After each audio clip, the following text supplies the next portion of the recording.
जय श्री कृष्णा, राधे राधे। आप सभी भक्तों का आपके अपने YouTube चैनल श्री कृष्ण दीवानी में हार्दिक स्वागत है। आज के इस वीडियो में हम सब पौष मास में सुनी जाने वाली पुण्यदायिनी 5 कथाओं को सुनेंगे। यदि यह कथाएं आपको पसंद आएं तो इस वीडियो को आप लाइक करें और कमेंट बॉक्स में जय श्री कृष्णा लिखिए। ओम नमो भगवते वासुदेवाय, श्री राधा कृष्णाभ्याम नमो नमः। गोकुल में एक मोर रहता था। वह हर रोज श्री कृष्ण के द्वार पर बैठकर भजन गाया करता था। मेरा कोई न सहारा बिन तेरे, गोपाल सांवरिया मेरे। मेरा कोई न सहारा बिन तेरे, घनश्याम सांवरिया मेरे। रोज भगवान आते जाते और उसका यह भजन सुनते, लेकिन उसकी ओर ध्यान ही नहीं देते। अब उस मोर को यह भजन गाते गाते, ऐसा करते करते 1 साल पूरा हो गया, अर्थात 1 साल बीत गया। मोर बिना चूके रोज यह भजन गाता रहा। भगवान उसके ऊपर कुछ खास ध्यान नहीं देते, बस उसका यह भजन सुनते और प्यारी सी मुस्कान देकर उसे चले जाते। इससे ज्यादा कुछ नहीं। अब ऐसा होता रहा। तब मोर की आस अब टूटने लगी। मोर की साल भर की भक्ति करने के बाद भी अब भगवान श्री कृष्ण उस पर प्रसन्न नहीं हुए। ऐसा देखकर और सोच विचार कर मोर अब रोने लग गया और वह भगवान को याद करता रहा। उसी समय वहां पर उड़ती हुई एक मैना आई। मैना ने मोर को रोते हुए देखा तो मैना उसके पास आ गई और सोचने लगी कि मोर भगवान के द्वार पर क्यों रो रहा है। यहाँ तो सभी के कष्ट दूर होते हैं, यह कितना अभागा है। मैना ने मोर से पूछा कि भाई तू क्यों रो रहा है। तब मोर ने मैना से कहा कि पिछले 1 साल से कृष्ण भगवान को रिझाने के लिए मैं भजन गा रहा हूँ, लेकिन भगवान ने मुझे एक बार भी नहीं देखा। इसीलिए आज निराश होकर मेरी आंखों में से यह आंसू निकल आए। यह सुनकर मैना ने मोर से कहा कि तू चिंता मत कर। और फिर मैना उसे बताने लगी कि भाई मैं बरसाने से आई हूँ, तुम भी मेरे साथ बरसाने चलो। वह दोनों अब उड़ते उड़ते बरसाने पहुंच गए।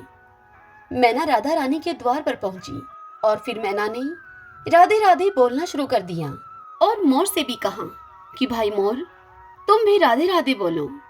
तब मोर ने राधे राधे बोलने की कोशिश की, लेकिन मोर तो सिर्फ भगवान कृष्ण का भजन गाया करता था। उसे तो वही भगवान श्री कृष्ण के भजन को गाने की आदत थी। अब बरसाने में आकर भी मोर ने अपना वही पुराना गीत गाना शुरू कर दिया। मेरा कोई न सहारा बिन तेरे, गोपाल सांवरिया मेरे। मेरा कोई न सहारा बिन तेरे, घनश्याम सांवरिया मेरे। जब राधा जी के कानों में मोर के इस गीत की यह आवाज सुनाई पड़ी, तब वह भागकर मोर के पास आई और प्रेम से उसे अपने गले से लगा लिया और उसे बहुत प्यार किया राधा जी ने। राधा जी मोर के साथ ऐसा बर्ताव कर रही थी जैसे कि मानो उनका कोई पुराना परिजन वापस आ गया हो। और फिर राधा जी ने मोर की बहुत खातिरदारी की और उसे पूछा कि तुम कहाँ से आए हो। अब मोर बहुत ही खुश हो गया।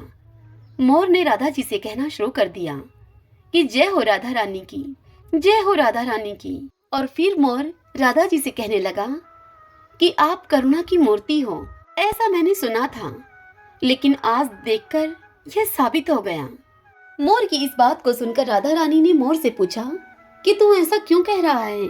तब मोर ने राधा जी को बताया कि मुझे साल भर हो गया शाम धुन को गाते गाते, लेकिन कन्हैया ने मुझे कभी देखा तक नहीं। मोर की इस बात को सुनकर राधा जी मुस्कुराने लगी। वह मोर के मन की पीड़ा को समझ गई और उसका कारण भी राधा रानी ने मोर से बतलाया। राधा रानी ने मोर से कहा कि तुम वापस गोकुल जाओ, लेकिन इस बार तुम पुराने गीत की जगह राधे राधे बोलना। मोर का मन तो नहीं था बरसाने को छोड़कर गोकुल में जाने का, लेकिन राधा रानी के कहने से वह बरसाने को छोड़कर गोकुल आ गया और फिर राधा रानी के कहने के मुताबिक लगा बोलने राधे राधे राधे राधे। जब भगवान श्री कृष्ण के कानों में यह आवाज पड़ी तो वह भागते हुए मोर के पास आए और उस मोर को गले से लगा लिया। और उससे पूछा कि तुम कहाँ से आए हो। जब भगवान श्री कृष्ण ने मोर को गले से लगाया तो मोर बहुत खुश हो गया और सोचने लगा कि 1 साल तक आपके नाम की धुन गाता रहा, लेकिन मेरी तरफ आपने देखा तक नहीं। आज मैंने राधे राधे की धुन लगाई, राधे राधे की धुन गाई, तो आप भागते भागते चले आए। तब भगवान मुस्कुराने लगे और उन्होंने मोर से पूछा कि पहले तुम यह बताओ कि तुम कहाँ से आए हो। मोर तो सांवरिया से मिलने के लिए तरस रहा था और वह आज अपने घनश्याम से अपनी सारी शिकायतें दूर कर लेना चाहता था। उसने प्रभु को याद दिलाया कि मैं वही मोर हूँ जो पिछले 1 साल से आपके द्वार पर आपके नाम की धुन का भजन गा रहा हूँ। सर्दी गर्मी सहन करता हुआ 1 साल तक आपके द्वार पर मैं डट के पड़ा रहा, लेकिन आपने कभी मेरी तरफ देखा भी नहीं। फिर मैं बरसाने चला गया, वहीं पर श्री राधा रानी के दर्शन मैंने पाए। तब श्री कृष्ण भगवान बोले उसे कि तूने राधा रानी का नाम लिया, यह तुम्हारा वरदान साबित हो गया। अब मैं तुम्हें वरदान देता हूँ कि जब तक यह सृष्टि रहेगी तुम्हारा पंख सदा मेरे शीश पर विराजमान रहेगा। एक छोटा सा गांव था। उस गांव में 2 दोस्त रहा करते थे। एक का नाम था भोला और दूसरे दोस्त का नाम था नंदू। दोनों ही विष्णु भगवान के परम भक्त थे। वे दोनों ही विष्णु भगवान की पूजा बड़ी विधि विधान से किया करते थे। वे दोनों हमेशा की तरह मेहनत मजदूरी करने के लिए गांव से शहर को जाया करते थे। उस दिन भी वह मेहनत मजदूरी करने के लिए गांव से शहर जा रहे थे। जंगल के रास्ते में जब वह जा रहे थे तो उनके रास्ते में भगवान विष्णु का एक मंदिर था। वे दोनों हमेशा की तरह ही भगवान विष्णु के दर्शन करके वहां थोड़ी देर बैठ गए। तभी वहां पर एक आकाशवाणी हुई। विष्णु भगवान ने उनसे कहा कि मैं तुम्हारी दोनों की भक्ति से बड़ा प्रसन्न हूँ। मैं तुम दोनों को एक एक ऐसी लकड़ी दे रहा हूँ जिसे अन्य लकड़ियों को छुआने मात्र से समस्त लकड़ियाँ सोने की बन जाएंगी। तुम इस धन को भलाई के काम में प्रयोग करना, गलत काम में इस धन को मत लगाना। अगर तुम दोनों ने इस धन को गलत काम में लगाया तो यह लकड़ी अपने आप ही गायब हो जाएगी। हे वत्स, तुम्हारी 7 गलतियों को मैं माफ करूंगा, लेकिन अगर तुमने 8वीं गलती की तो उस 8वीं गलती के होते ही यह लकड़ी अपने आप गायब हो जाएगी। तदंतर वहां उनके सामने एक एक लकड़ी आ गई। दोनों यह देखकर बहुत ही प्रसन्न हुए। उन्होंने भगवान विष्णु को प्रणाम किया और अब मंदिर से बाहर आ गए। दोनों ने मजदूरी करने का विचार अब त्याग दिया। दोनों अपने अपने घरों में आ गए। भोला बहुत ही सीधा साधा और सरल स्वभाव का था। उसके घर में उसके 2 बेटे, एक बूढ़ी माँ और एक उसकी पत्नी सुशीला थी। भोला जब घर वापस आ गया तो सुशीला ने अर्थात उसकी पत्नी ने उससे पूछा कि आप इतनी जल्दी मजदूरी से कैसे आ गई। तब भोला ने अपनी पत्नी और अपनी माँ को सारी बात बताई और यह भी बताया कि यदि हम इस लकड़ी का गलत उपयोग करेंगे, इस लकड़ी से प्राप्त धन को यदि हम किसी गलत कार्य में लगाएंगे तो यह लकड़ी स्वतः ही गायब हो जाएगी। तदंतर भोला ने उस लकड़ी से एक अन्य लकड़ी को छुआ तो वह लकड़ी सोने की बन गई। अब भोला ने उस लकड़ी के पैसों से भलाई का काम किया। उसने स्कूल खुलवाए, बाग बगीचे बनवाए, अनाथ आश्रम खुलवाए, गरीबों में दान किया, गरीबों को खाना खिलाया। भोला ने उन समस्त पैसों को गलत काम में नहीं लगाया। भोला की पत्नी ने कई बार उससे कहा कि हम घर बनवा लेते हैं, हमारा घर टूटा फूटा है, जेवर बनवा लेते हैं, लेकिन भोला ने उसकी एक न मानी और उसे साफ मना कर दिया। भोला का नाम दान दाताओं में अब सबसे ऊपर आने लगा। उधर दूसरी तरफ नंदू, जो कि भोला का दोस्त था और उसे विष्णु भगवान ने प्रसन्न होकर वह दूसरी लकड़ी दी थी, उस लकड़ी से प्राप्त होने वाले धन को नंदू ने गलत उपयोग किया। नंदू के मन में लालच आ गया। उसने अपना घर बनवाया, जेवर बनवाए, लेकिन कोई अच्छा काम नहीं किया और वह शराब पीने लगा। इस तरह से नंदू ने 7 गलतियां कर दी। जब नंदू ने 8वीं गलती की तो वह लकड़ी अपने आप गायब हो गई। नंदू ने उस लकड़ी को खूब ढूंढा, लेकिन उसे वह लकड़ी कहीं दिखाई न दी। उसने उस लकड़ी को ढूंढने के लिए घर का एक एक कोना छान दिया, लेकिन फिर भी उसे भगवान विष्णु की दी हुई वह लकड़ी कहीं न मिली। अब वह नंदू अपने दोस्त भोला के घर गया। उसने देखा कि भोला उसी कच्चे मकान में रहता है। तब नंदू ने भोला से कहा कि प्यारे दोस्त, मैं अपनी भगवान की लकड़ी को कहीं रखकर भूल गया हूँ। तुम एक दिन के लिए यह तुम्हारी लकड़ी मुझे दे दो। भोला तो बड़ा ही सीधा साधा और सरल स्वभाव का था। उसने नंदू की बात पर यकीन कर लिया और उसने अपनी लकड़ी नंदू को दे दी। नंदू उस जादुई लकड़ी को पाकर बड़ा खुश हुआ और उसने अपने घर पर आकर झट से उस लकड़ी से अन्य लकड़ी को छुआ और छूते ही वह अन्य लकड़ी कोयला बन गई। नंदू ने कई बार ऐसे किया, लेकिन हर बार लकड़ी कोयला बन जाती। नंदू को अब गुस्सा आया। वह भोला के घर गया और लगा उस पर गुस्सा करने कि तुमने लकड़ी बदल दी है। तब भोला ने अपनी उस लकड़ी से अन्य लकड़ियों को छुआ, तो जैसे ही छुआ समस्त लकड़ियां सोने की बन गई। नंदू अब पछताने लगा। उसे भोला से अब जलन होने लगी। अब नंदू ने जलन के मारे उस नगर के राजा से भोला की शिकायत कर दी और राज दरबार में जाकर राजा से कहा कि महाराज, इस गांव में मेरा एक दोस्त है जिसका नाम है भोला। उसके पास एक ऐसी लकड़ी है जो दूसरी लकड़ियों को छूते ही उन्हें सोने की बना देती है। महाराज, वह लकड़ी तो आपके राजमहल में होनी चाहिए। तब राजा ने सारी बात सुनकर उसकी अपने सिपाहियों को भेजकर वह लकड़ी दरबार में मंगवा ली और भोला को भी दरबार में बुलाया। और फिर राजा ने भोला से सारी बात पूछी। भोला ने सारी बात राजा को बताई। तब राजा ने कहा भोला से कि यह लकड़ी आज के बाद राजमहल में रहेगी। भोला चुप रहा, वह कुछ नहीं बोला। भोला ने राजा से कहा कि जो हुक्म महाराज, जैसा आप चाहते हैं वैसा ही होगा। अब भोला लकड़ी राजा को सौंपकर अपने घर वापस आ गया। अब उधर महल में राजा और राजा के मंत्रियों ने उस लकड़ी से दूसरी लकड़ियों को छुआया, तो दूसरी लकड़ियां कोयला बन गईं। राजा भी विष्णु भगवान का परम भक्त था। उस रात्रि में भगवान विष्णु ने राजा के स्वप्न में आकर राजा से कहा कि हे राजन, भोला मेरा परम भक्त है। वह हर गुरुवार को मेरा व्रत करता है। अगन मास में वह स्नान करता है। उसी से प्रसन्न होकर मैंने यह लकड़ी भोला को दी थी। तुम यह लकड़ी भोला को वापस कर दो, नहीं तो मैं तुम्हारे राज्य को नष्ट कर दूंगा। राजा ने अपने स्वप्न की यह बात सुबह उठकर अपनी रानी और मंत्रियों को बताई। राजा की रानी बड़ी समझदार थी। उन्होंने राजा से कहा कि महाराज, यह लकड़ी उस भोला को भगवान विष्णु के अगन मास के स्नान और व्रत के कारण प्राप्त हुई है। उस भोला के सत्कर्मों से उसे भगवान विष्णु ने प्रसन्न होकर यह लकड़ी दी है। अतः आप यह लकड़ी भोला को वापस दे दीजिए। तब राजा ने बहुत सोच विचार करके अपने सिपाहियों को यह आदेश दिया कि पालकी लेकर जाओ और भोला तथा भोला के परिवार के सभी लोगों को तुम महल में लेकर आओ। तब भोला और भोले का परिवार पूरी ठाट बाट से महल में आए। तब राजा ने भोला की वह लकड़ी भोला को वापस कर दी। भोला को खूब सारा धन देकर उसे पूरा मान सम्मान दिया गया और उसके दोस्त को कठोर सजा सुनाई राजा ने। जो भी मनुष्य अगहन मास में पूरी श्रद्धा पूर्वक अगहन मास का स्नान और व्रतों का पालन करता है, उस पर भगवान विष्णु प्रसन्न होते हैं।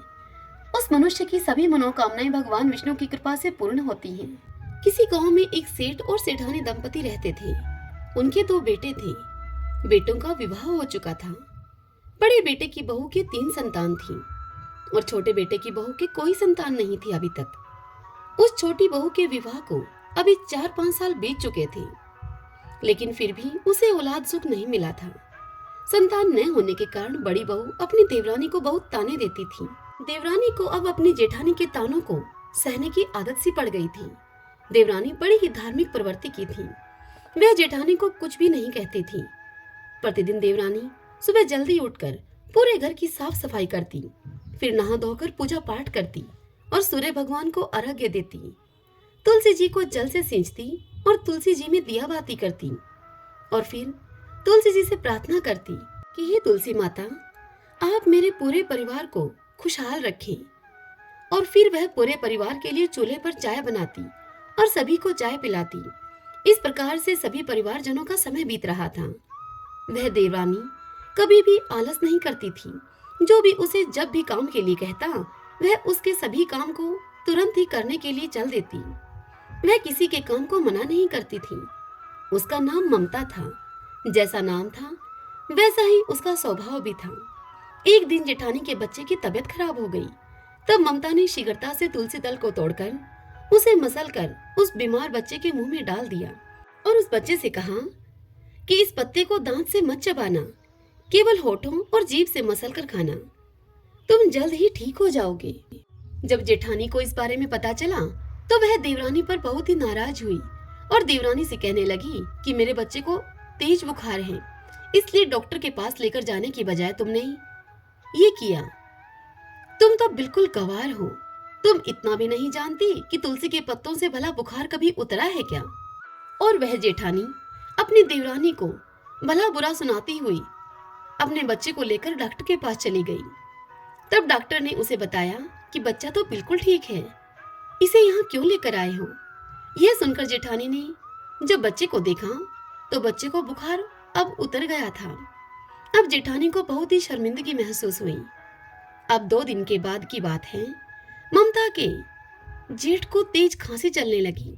उस समय उसके घर में ममता और उसके सास ससुर के अलावा उसकी जेठानी नहीं थी। सास ससुर सो रहे थे। तब ममता ने जेठ की हालत को देखते हुए झट से तुलसी के पत्ते तोड़कर उनका काढ़ा बनाया और फिर वह काढ़ा अपने जेठ को पीने के लिए देकर आई। जेठ ने ममता का बनाया हुआ वह काढ़ा पिया, जिससे कि जेठ को खांसी में बड़ा ही आराम मिला।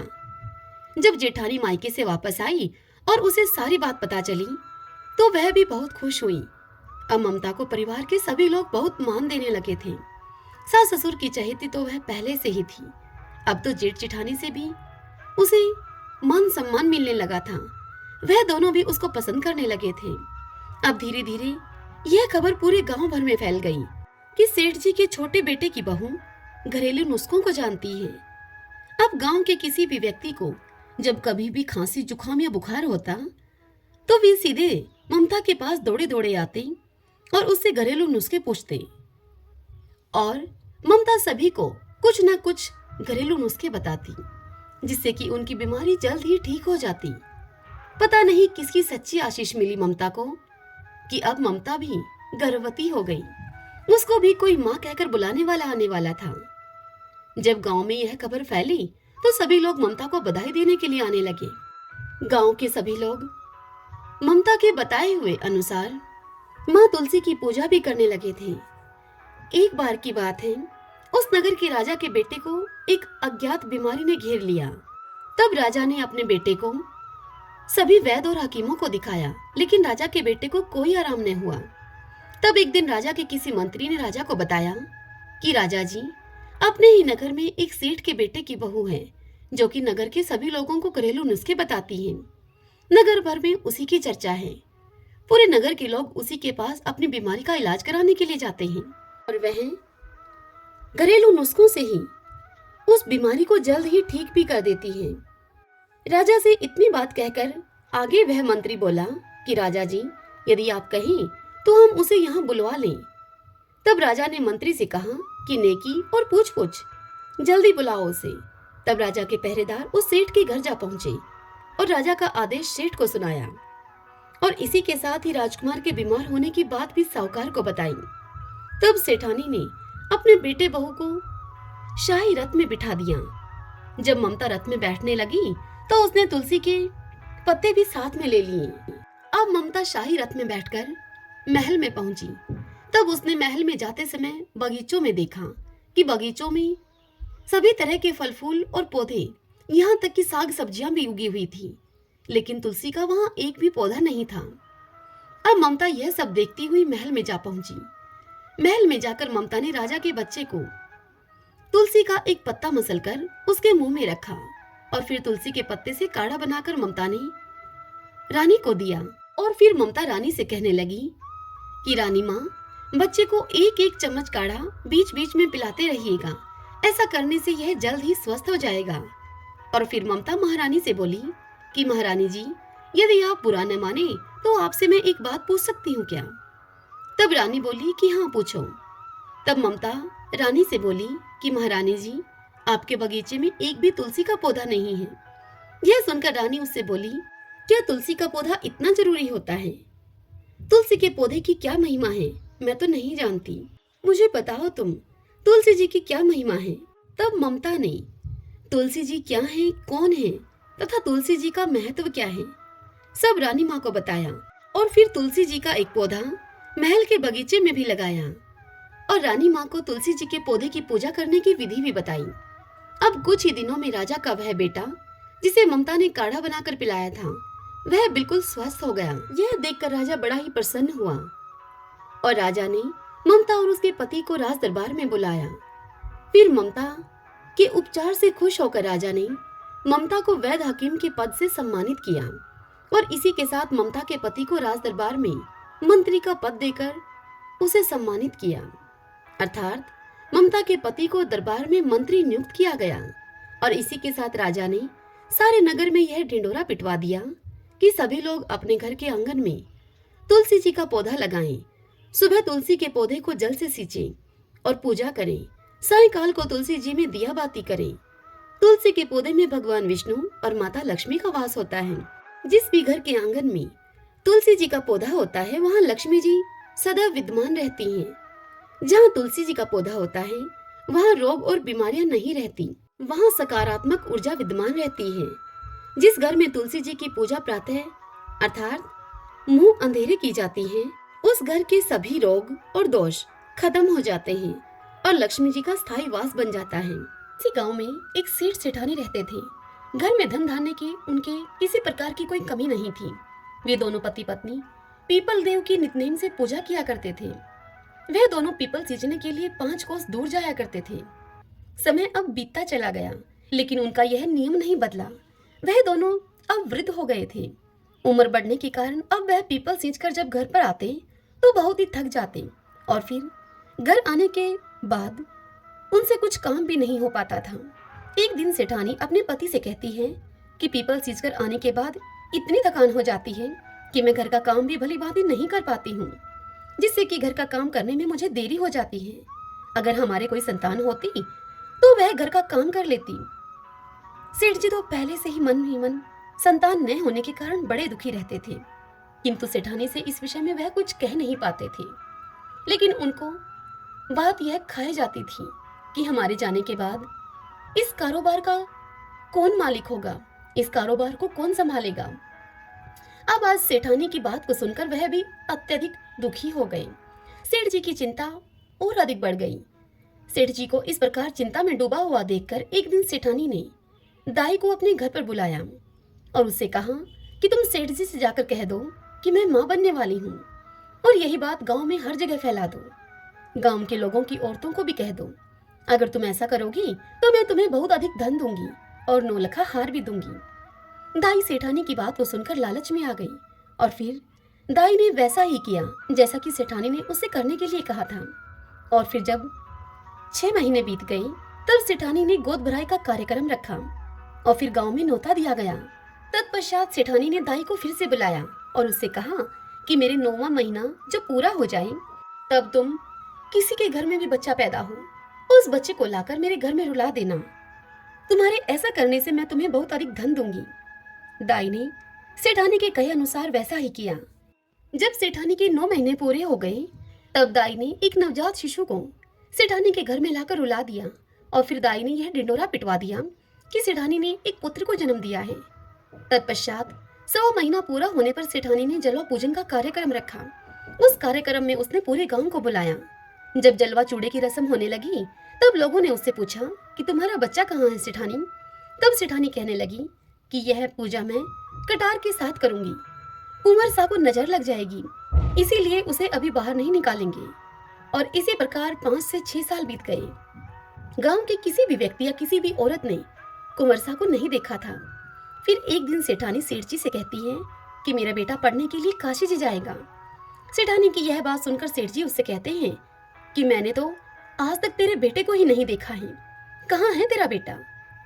जिस बेटे को मैंने आज तक नहीं देखा उसे काशी जी में कैसे भेजूंगा पढ़ने के लिए। यह सुनकर सेठानी बोली कि जैसा मैं बोल रही हूँ आप वैसा ही करिए। पूरे गांव में आप यह बात बता दीजिए कि हमारा बेटा काशी जी पढ़ने के लिए चला गया है। सेठ ने सेठानी के कहे अनुसार सारे गांव में ऐसा ही बोल दिया। अब ऐसे ही समय बीतता गया। फिर एक दिन सेठानी सेठ जी से बोली कि हमारा बेटा अब 16 वर्ष का हो गया है, उसकी शादी करनी है। आप एक सुंदर सुशील कन्या को देखकर मेरे बेटे की शादी करवा दो और घर में बहू ले आओ। सेठानी की इस बात को सुनकर सेठ जी गुस्से में उससे बोले कि तुम क्यों मेरे बुढ़ापे पर मिट्टी फेंक रही हो? जिस बेटे को आज तक मैंने नहीं देखा, उसके लिए मैं बहू कहाँ से लेकर आऊं? तब सेठानी सेठ से दोबारा बोली कि आप लड़की ढूंढो तो सही, मेरा बेटा आ जाएगा। सेठ जी के पास धन की तो कोई कमी थी नहीं। सेठानी के जोर देने पर सेठ जी ने मन में कुछ सोच विचार किया और फिर एक पोटली ली और उस पोटली में थोड़ा सा आटा डाला। पोटली को बांधने से पहले उन्होंने उस पोटली में सोने की कुछ मोहरें डाल दी और लड़की ढूंढने के लिए अब सेठ जी चल पड़े। चलते चलते वह एक गांव में पहुंचे जहां पर कुछ लड़कियां खेल रही थीं। सेठ जी अब थक गए थे और उन लड़कियों के खेल को देखने की इच्छा से वे उन लड़कियों के पास ही बैठ गए। जब वे सभी लड़कियां खेल खत्म करके अपने अपने घर को जाने लगी, तब सभी लड़कियां अपने द्वारा बनाए गए मिट्टी के घरों को तोड़ रही थीं, परंतु उनमें से एक लड़की ने अपना बनाया हुआ घर नहीं तोड़ा। तब बाकी लड़कियां उससे कहने लगी कि तुमने अपना घर क्यों नहीं तोड़ा? तब वह लड़की बोली कि मैं अपना बनाया हुआ घर कभी नहीं तोड़ूंगी। फिर वह सभी लड़की अपने अपने घर चली गई। सेठ जी वहां से उठे और उसी लड़की के पीछे पीछे चल दिए। सेठ जी को वह लड़की सियानी लगी जिसने अपना घर नहीं तोड़ा था। सेठ जी को वह लड़की बड़ी ही बुद्धिमान लगी। अब चलते चलते सेठ जी उसी लड़की के घर के आंगन में पहुंच गए और वहीं आंगन में ही वहां बैठ गए सेठ जी और उस लड़की से कहने लगे कि बेटी, मैं 2 दिन से भूखा हूँ, क्या तुम मुझे खाना खिला दोगी? तब लड़की ने सेठ जी से कहा कि ठीक है। फिर लड़की घर के अंदर जाकर अपनी माँ से बोली।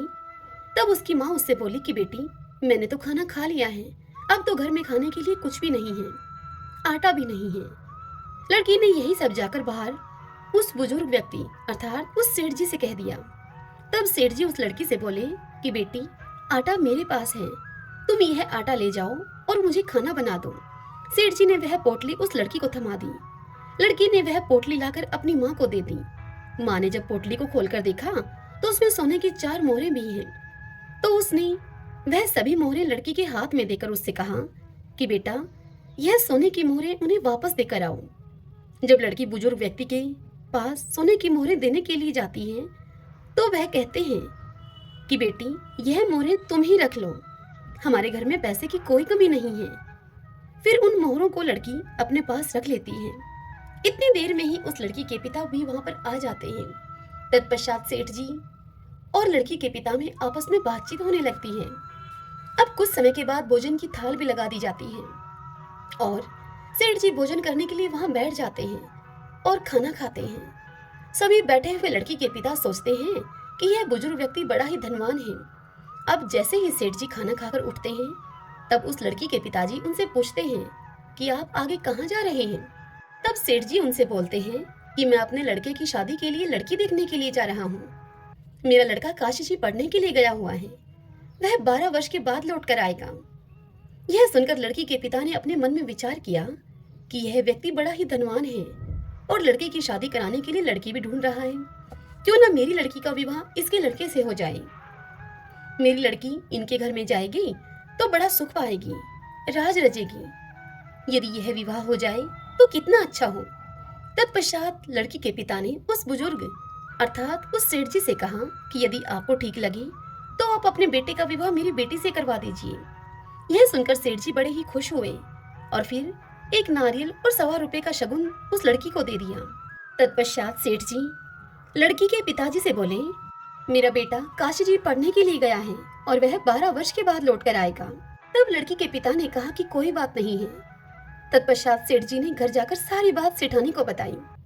कुछ दिन बीत जाने पर सेठानी ने सेठ जी से कहा कि अब विवाह करा के उस लड़की को अपने घर पर ले आओ। तब सेठ जी उससे कहने लगे कि यही तो मन में चिंता का विषय है कि शादी कैसे होगी। तब सेठानी बोली कि शादी खांडे के साथ होगी। खांडा तलवार को कहा जाता है। तब सेठ जी फिर से लड़की के घर गए और वहां जाकर उनसे शादी के विषय में बात करते हुए कहते हैं कि मेरा बेटा अभी नहीं आ सकता, वह अभी काशी जी पढ़ने के लिए गया है। 12 वर्ष पूरे होने पर ही वह लौटेगा, अभी उसे आने में समय लगेगा। यदि आप राजी हो तो मैं अपने बेटे के स्थान पर यह खांडा रख दूंगा और यह शादी संपन्न हो जाएगी। पुराने जमाने में लोग ऐसे ही शादियां कर दिया करते थे। असली कीमत तो आदमी के वचन और जुबान की होती है। सेठ जी की बात को सुनकर लड़की के पिता ने खूब सोच विचार करके लड़की की शादी खांडे के साथ करवा दी। तत्पश्चात सेठ जी बहू को लेकर अपने घर को लौटे। सेठानी बहू को देखकर बड़ी खुश हुई, फूली न समाई। जब सेठ सेठानी पीपल सींचने के लिए जाते तो बहू पीछे से इस घर का सारा काम निपटा लेती और सेठ सेठानी के घर वापस आने पर वह बहू उनके लिए खाना बनाकर तैयार रखती थी और फिर उनके लिए खाना परोसती। तत्पश्चात वह बहू अपनी सास के पैरों की खूब मालिश करती और उनकी खूब सेवा करती और प्रेम के साथ उनके साथ उस घर में रहती। यह सब करते करते अब ऐसे ही 1 वर्ष बीत गया। फिर एक दिन जब सेठ सेठानी पीपल सींचने के लिए गए हुए थे तब उनके घर की आग बुझ गई। बहू जब आग लेने के लिए पड़ोस के घर में गई तब बहू ने पड़ोसन से जाकर कहा कि मुझे थोड़ी सी आग दे दो, मेरे सास ससुर आने वाले होंगे, मुझे उनके लिए जल्दी से खाना भी बनाना है। तब पड़ोसन ने उस बहू से पूछा कि तुम किसकी बहू हो? तब वह बहू कहने लगी कि मेरे पति काशी जी पढ़ने के लिए गए हैं। यह सुनकर पड़ोसन बहू से बोली कि सेठ सेठानी की तो कोई औलाद ही नहीं है, ये तुमसे झूठ बोल रहे हैं, ये तुझे ऐसे ही काम करने के लिए लेकर आए हैं। और इस प्रकार की बातें कहकर पड़ोसन ने उस बहू के कान भर दिए। फिर बहू ने घर आकर बिना मन के ही खाना बनाया, सारे जेवर उतार दिए और बिना श्रृंगार किए हुए पुरानी साड़ी पहन ली। जब सास ससुर पीपल सींचकर घर को लौटे तब उन्होंने देखा कि आज तो घर का कोई काम नहीं हुआ है। तत्पश्चात उन्होंने बहू से खाना मांगा। बहू ने खाना ला कर दिया। जब उन्होंने खाना खाया तो खाना बिल्कुल फीका था, बिल्कुल बेस्वाद खाना था, उसमें नमक मिर्च कुछ भी नहीं था। तब उन्होंने बहू से पूछा कि बहू आज क्या बात है? बहू आज खाना बिल्कुल फीका सा है। तब बहू ने उत्तर दिया कि आपको तो आज ही खाना फीका मिला है, मेरी तो पूरी जिंदगी ही फीकी है। तब सेठानी पूरी बात समझ गई कि आज इसके किसी ने कान भरे हैं, सब कुछ इसको बता दिया है। अब सेठानी सारी बात देखते समझते हुए चुप रहती है। फिर दूसरे दिन सेठ सेठानी पीपल सींचने के लिए जाने लगते हैं। तब बहू कहती है कि आपने मुझे 6 कोठों की तो चाबी दे रखी है, 7वें कोठे की चाबी मुझे क्यों नहीं दी है? मैं कौन सी बहू हूँ आपकी? तब सेठानी उससे बोली कि नहीं बेटा, ऐसी बात नहीं है, मैंने तो ऐसे ही यह चाबी तुम्हें नहीं दी थी। और फिर सेठानी 7वें कोठे की चाबी भी बहू को दे देती है और बहू को पड़ोसन से बात करने के लिए मना करती है। और फिर वह दोनों पीपल सींचने के लिए चले जाते हैं। अब पीपल सींचते समय भगवान विष्णु का नाम लेते रहे, वह माता लक्ष्मी का नाम लेते रहे। वह दोनों भक्ति भाव से भगवान विष्णु और माता लक्ष्मी की भक्ति, बार बार उनके नाम का उच्चारण करना, उन्हें भोग लगाना, यह तो उन दोनों की दिनचर्या का हिस्सा था। लेकिन उस दिन उनके मन में बहू के घर से जाने का डर भी था, उनकी आंखों में नमी थी और चिंता भी थी। वह बार बार बोल रहे थे कि भगवान आप ही हमारी लाज रखना। भगवान सदैव अपने भक्तों पर दयालु रहते हैं। वह भक्तों के दुखों में दुखी होकर स्वयं उसका निवारण करने के लिए आ जाते हैं। उधर सास ससुर के घर से जाते ही बहू जल्दी जल्दी काम निपटाकर पहले कोठे को खोलकर देखती है तो उस कोठे में, उस कमरे में खूब सुंदर सुंदर कपड़े थे। बहू उन कपड़ों को पहन पहन कर देखती है और खूब खुश होती है। इसी तरह बहू ने दूसरे कोठे को खोला, उसमें बहुत सुंदर सुंदर गहने भरे थे। अब बहू ने रोज रोज नए नए कपड़े गहने पहनना शुरू कर दिया। सास ससुर के आने से पहले वह उन कपड़ों और गहनों को उतार कर वापस रख देती थी। इसी तरह तीसरे कोठे में स्वादिष्ट व्यंजन थे। वह अपनी पसंद की मिठाइयाँ खाती और पूरा दिन खुश रहती थी। बहू ने जब चौथे कोठे को खोलकर देखा तो उसमें भांति भांति के अनाज रखे थे। 5वें और 6ठे कोठे को खोलकर देखा तो उसने देखा कि उस कमरे में हीरे और जवाहरात थे। अब उस सेठानी की बहू इन्हीं सब चीजों में व्यस्त रहकर खूब खुश रहने लगी। लेकिन कुछ दिन के बाद वह इन सब चीजों से ऊब गई। फिर एक दिन उसने 7वें कोठे को खोलकर देखा तो उसमें उसने देखा कि वहां उस कमरे में एक पीपल का पेड़ था और एक मंदिर था। बहू उसी कमरे में बैठ गई। अब थोड़ी ही देर के बाद उस पीपल के पेड़ में से एक सुंदर सा लड़का निकलकर बाहर आया। तब बहू उस लड़के से बोली कि आप कौन हैं? तब वह लड़का बोला कि मैं तुम्हारा पति हूँ। तब बहू ने उससे फिर पूछा कि आप तो काशी जी पढ़ने के लिए गए थे, आप इस कमरे में कैसे आ गए? तब वह लड़का बोला कि मैं तो अभी अभी आया हूँ, परंतु तुम माँ को कुछ मत कहना। उस बहू ने आज तक अपने पति को तो देखा ही नहीं था और वह इसीलिए उस लड़के के कहने पर बहू ने उसे अपना पति मानकर उसके साथ हंसी ठिठोली करने लगी, उसके साथ बातचीत करने लगी। अब तो बहू हर रोज सास ससुर के पीपल सींचने के लिए जाते ही उसी 7वें कमरे में आकर बैठ जाती और अपने पति के साथ खूब समय बिताती। थोड़े ही समय के बाद अब वह बहू गर्भवती हो गई। तब सेठ सेठानी को भला बुरा कहने लगे और बोलने लगे कि अब मैं गांव के लोगों को क्या मुंह दिखाऊंगा, मेरा तो बुढ़ापा ही तूने खराब कर दिया। तब सेठानी बड़े प्यार से अपनी बहू से पूछती है कि बहू, यह किसका बच्चा है? तब वह बहू सेठानी से बोली कि माँ, यह आपके बेटे का है, वह काशी जी से अपनी पढ़ाई पूरी करके वापस लौट आए हैं। तब यह सुनकर सास ने कहा कि बहू, तूने तो मुझे आज तक इस बारे में कुछ बताया ही नहीं। तब वह बहू बोली कि माँ जी, आपके बेटे ने ही मुझे इस बारे में आपसे कुछ भी कहने के लिए मना किया था और मुझसे कहा था कि तुम माँ को कुछ मत बताना। तब सेठानी ने अपनी बहू से कहा कि कल जब तुम उससे मिलोगी तब उससे तुम कहना कि आपको मुझे 7वीं की चूड़ी पहनाने के लिए बाहर आना पड़ेगा। फिर बहू ने अगले दिन उस लड़की को यह सारी बात बता दी। तब लड़के ने कहा कि मैं जरूर आऊंगा। अब सास और बहू दोनों निश्चिंत हो गईं। 7वीं की चूड़ी पहनाने का कार्यक्रम रखा गया और पूरे गांव को बुलावा भेजा गया। उस कार्यक्रम में जब सारा गांव वहां पर उपस्थित था, बहू को वहां पर बिठाया गया। फिर क्या था, थोड़ी ही देर में वहां पर चर्चा होने लगी कि कहाँ है इनका बेटा, आज तक हमने तो कभी देखा नहीं है। तभी वहां पर 17-18 साल का एक नौजवान लड़का आया और बहू के पास आकर वह बैठ गया।